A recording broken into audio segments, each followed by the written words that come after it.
Oh, so big.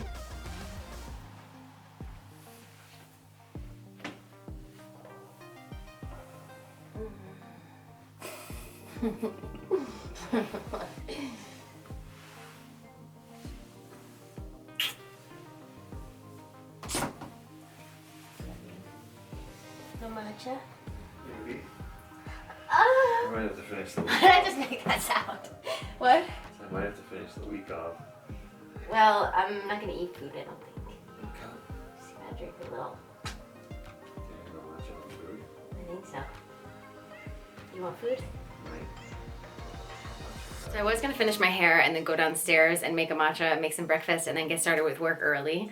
Because we have something fun in store for us today. At least it'll be fun for me, maybe for you as well. I, maybe like 3 to 4 months ago, created a meal plan, created a macronutrient makeup of what I wanted to consume and eat in order to hit my goals of gaining muscle. And because I was bulking and I was strength training for 3 months, and I definitely gained weight. I gained about 15 pounds. I ate more food than I've ever eaten in my entire life. It was definitely intense, but it worked. And now I'm going to work to do more of a body recomp. I still want to be gaining muscle, but I want to be starting to burn a little bit of the extra fat and shred a little bit and just explore this world of doing that, because this is new for me. So I want to take you through how I'm going to calculate out what that macronutrient makeup is going to be based for me on my goals, and maybe that could be something you can apply for yourself if it's ever something you want to do. But my husband is needing to leave for work soon, and he actually wants to drink a matcha with me, so we're gonna have some food. So I'm gonna stop what I'm doing and go do that. But I do want to show you, I'm starting off with some Mane Magic by Organic Olivia. This is to help bring blood flow and nutrients to your scalp to promote better hair growth and health.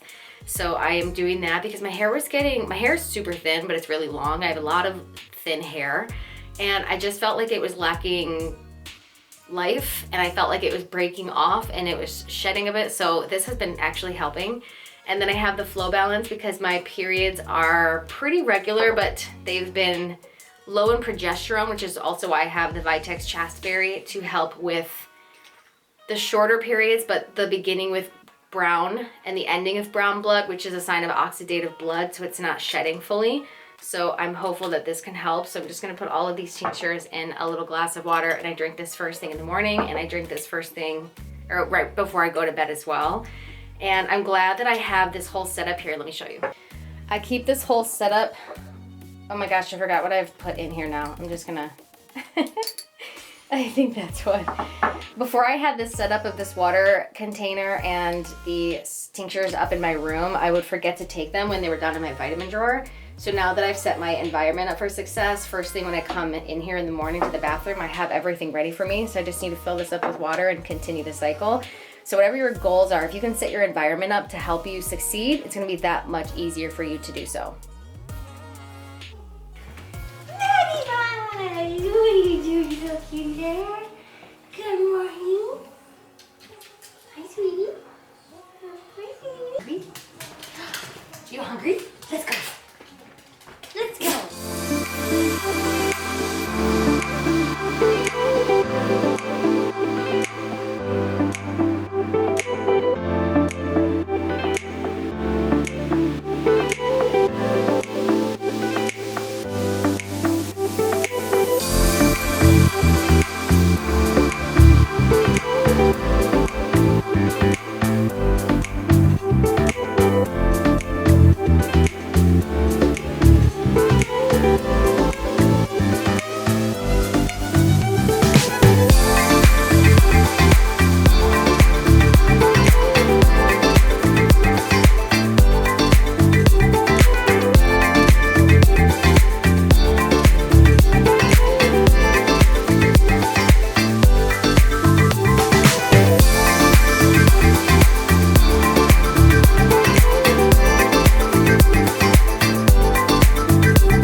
more because my husband wanted matcha and some breakfast. So I have finished breakfast. I'm drinking some matcha. When I get back to finishing my hair, I really love this style lately of crimping my hair but curling the front of my bangs just so they kind of move away from my face. Every morning I will wash my bangs and dry them and curl them just because they get kind of oily and greasy and they just feel uncomfortable on my face. So I like my bangs being fresh and washed, but my hair can last at least a couple days.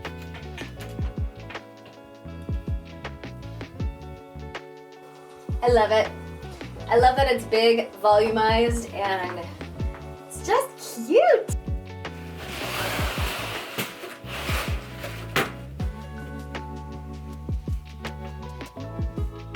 Well, I can't really make my bed with my dogs in it, so that's okay.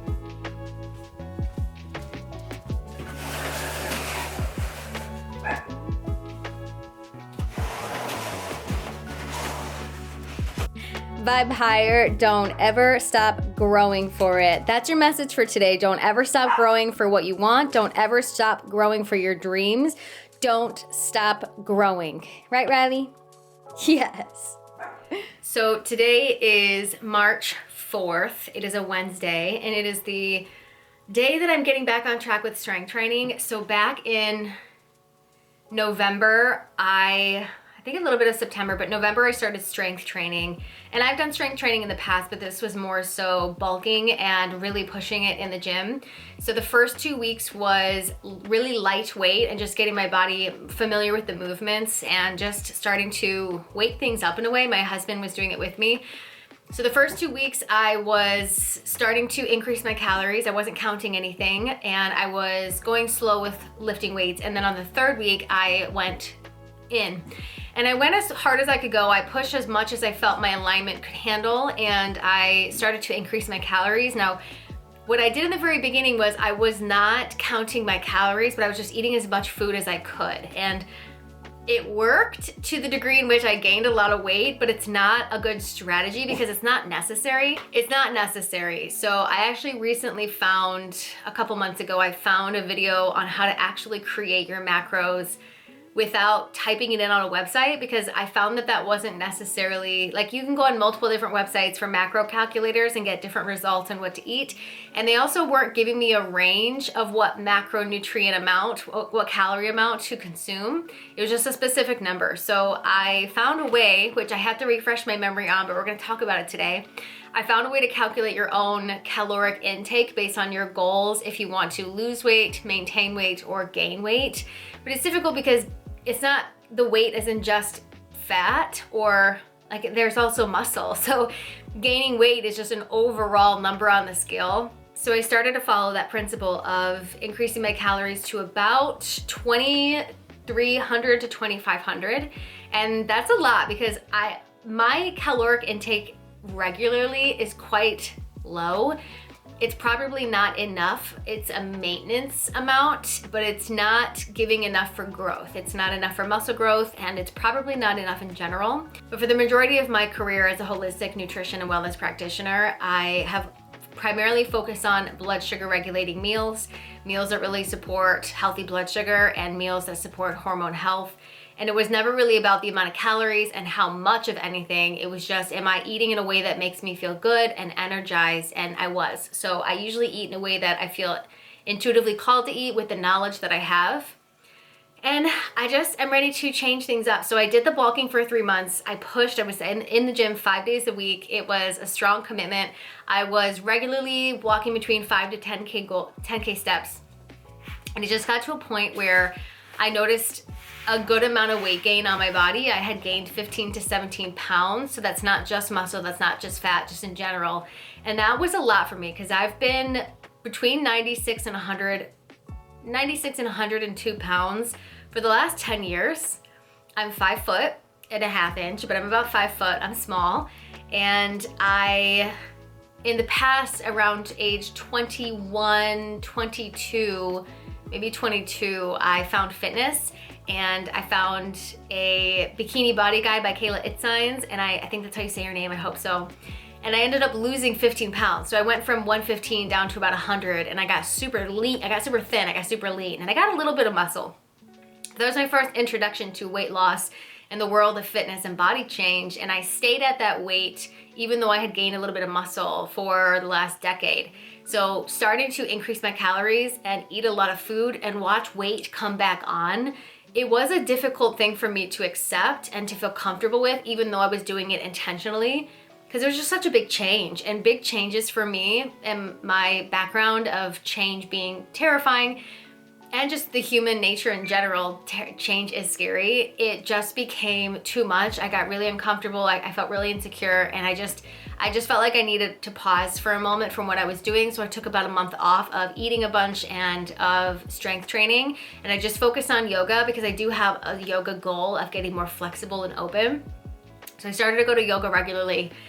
And that was really necessary, and that felt really good. But now I am feeling excited to get back to strength training and to incorporate it back in, to be more mindful with what I'm eating and how much, and not to just eat as many calories as I can, but to just be responsible with it and explore and experiment, because I don't know what works for me. It's what I always tell my clients, and anyone that I've worked with at the companies of wellness I've worked at, is we don't know what's going to work for you. It's a matter of trial and error, seeing what is going to work. It's an experimental process.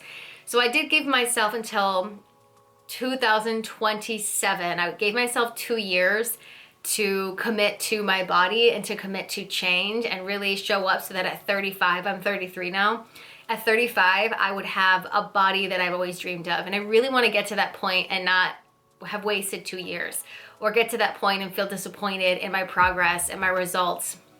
So I'm excited. I've got my exercise log that I created, where I've been tracking from week 6 to week 9. I was tracking all of my workouts so I can progressively overload and see where I'm at. So I have my workout for today. I am doing quads. We're doing a leg extension, Bulgarian split squats, goblet squats, front squats, and I'm doing calf raises. So I might do an ab workout as well. And yeah, so I'm gonna get that going. What I'm going to do is refresh myself on the macronutrient caloric intake, so I know what to make, and then I'm going to start to create more of a meal plan for myself. So we'll see. I will take you along the journey, and I will talk to you in a little bit.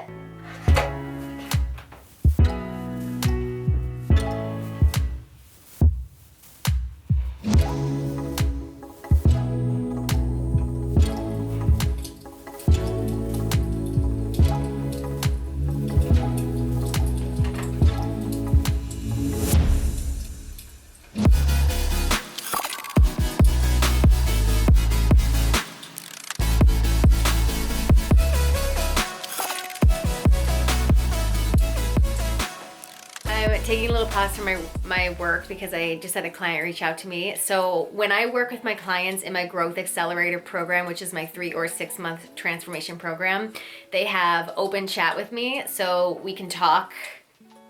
They can send me all kinds of information. I can send them information. We go back and forth on the daily, because to me, that's when the real life difficulties and stressors and challenges happen, is in between sessions. So my work in my Growth Accelerator program is we have an open private chat where you can voice message me, I voice message you, we go back and forth talking on the daily. So this client just sent me a message checking in on a bunch of things. And I want to share this part because this is a part of why I have my clients track their food for a week. So in the first month of Growth Accelerator, which is again my 3-month transformation program, or 6 month, 6 month is nice because it gives us a lot of time and space to create changes, because change can be difficult in general. So going slower and making sure it's sustainable is helpful, but everyone has their own time. So in the first month, it's a lot of awareness building.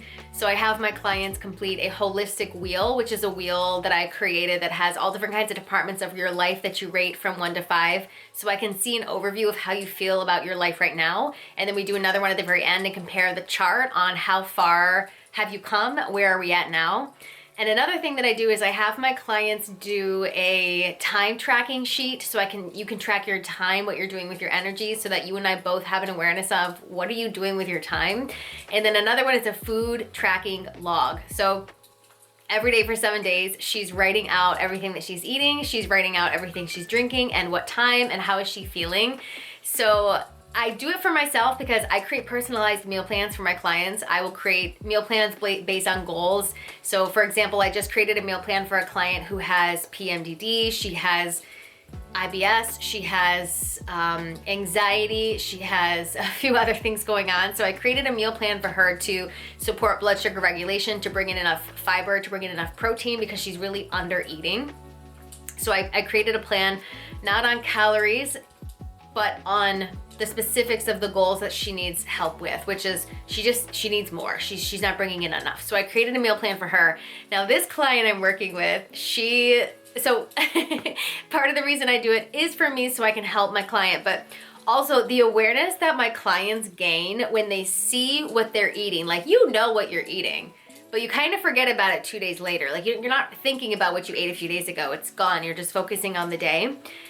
But when you write it down and you look at it every single day and you look at it every day for 7 days, you really see what's going on. And I love the awareness building aspect of Growth Accelerator in the first month because that's when you really see what's happening. You meet yourself where you are, and that's where change happens from. So this client said, I ate a pizza at 10:30 p.m. last night because I was hungry when I went home and someone brought it when they came home. So even I had a conversation with myself before walking downstairs to grab some and then take it back to bed. It's good to be able to see all of this written down. And yes, because it creates such a different level of clarity on what you're actually doing and what's happening over the course of a week. Because again, we just kind of forget. So I love this. I love that she's like, I'm now seeing like what's going on. And it's just so amazing. And there's no judgment when we're doing this work of bringing clarity and awareness to what's going on, because the only way we can change anything is if we meet ourselves where we are truly. So to me, it's always exciting when more truth comes forward where we get to laugh about it. Like, she had pizza at 10:30 last night and she's like, oh my gosh. The other client I was talking about was really feeling embarrassed and ashamed and uncomfortable at sending me the nutrition log because she didn't really want me to see what was going on. She didn't really want me to see what was happening. And I totally get that because it's vulnerable. What you're putting in your body and what you're choosing can feel really vulnerable. I totally get that. And I do my best to create as safe and as lighthearted of a space as possible so that we both can just meet you in the realness of where you are. So it's okay that she felt embarrassed. It's okay that she feels uncomfortable because we're not only looking at her food, but she's becoming more seen. She's letting herself be more visible. And that's part of the healing process, is trusting and letting someone in a way that there's no harm coming in. It's we're playing and we're having fun and we're healing and growing together. So I just thought that was a funny text because yeah, I love that we build awareness, and it's just funny for them to be like, she's like, it's gonna be good for me to see all of this written down. I might have to do this in the next vlog because I feel like this vlog is already so long that adding on a workshop piece might be a little bit too much, but we'll see where it lands. If it's not in this vlog, it'll be in the next one. I'm doing a workshop that I'm going to help you understand that I'm still learning. I have to refresh myself on this memory, on this information. This is from Precision Nutrition Level 1. I learned this information from Christy O'Connell here on YouTube. Which is the most amazing way I've ever heard it described, because I always am guided to just go to a calculator for tracking macros on some kind of website. So this is, you get to do it yourself. So I'm creating a workshop that's gonna help us both understand how to create caloric goals for ourselves. And then I will walk you through how I'm going to create some kind of meal plan for myself, keep it lackadaisical and fun, but have some kind of structure. So I'm gonna put all this together so that we can go through this and I can use myself as an example for how I'm going to figure out what kind of calories I wanna be consuming, what kind of macros work for me, for my goals. It's an experimental process. What works for you is not gonna work for other people. What works for other people isn't necessarily gonna work for you. So I always go by the motto of trial and error. Try something out. I don't necessarily know if maintenance or if losing weight is necessarily the goal that's gonna help me with the body recomp kind of goal. Body recomp is where you're losing fat, but also burning fat, but also gaining muscle. So it's just an experimentational process. Just like when I was strength training and bulking recently for 2.5, 3 months and increasing my calories. At first I was just eating as many calories as I could, and then I realized maybe I should put some strategy to this. So it's all about trial and error, and when you start putting yourself in the environment or you start doing the new things that you want to do, that's when the new ideas come in, that's when the new creativity comes in, that's when the thoughts flood in that help you continue growing and learning as you go. So don't wait for until you're perfect. Don't wait till you have all the answers before you're willing to start. You have to start, and then the clarity comes, the insight comes, the intuition comes, the information comes from your higher self, from your mind, from life, that helps you continue to refine what you're doing and get better at it. So for example, when I started strength training and bulking, I was eating as many calories as I could because I thought that was probably the best way to start. And then 2 weeks in, I'm like, maybe I should start looking into and researching what specific kind of macronutrients I need so that I'm not just eating a bunch of whatever. I am actually actively doing this the best way that I can. But that came from me just starting and trying. So it's not about being perfect or having all the answers. There's no right time or perfect time to start. There's just now the choice to start. So choose what it is you desire, start taking action on it now. And as you start imperfectly, we all start there, you'll start to learn as you go. I'm going to continue to put this workshop presentation together and get this ready for our next vlog. So I will see you when that comes out. Go ahead and subscribe if you have not done so yet so you don't miss my upcoming videos. And then give this video a like to help me out. It lets me know that you like this video, and it also supports the channel. It's an easy and free way to support me, and I will see you in the next video.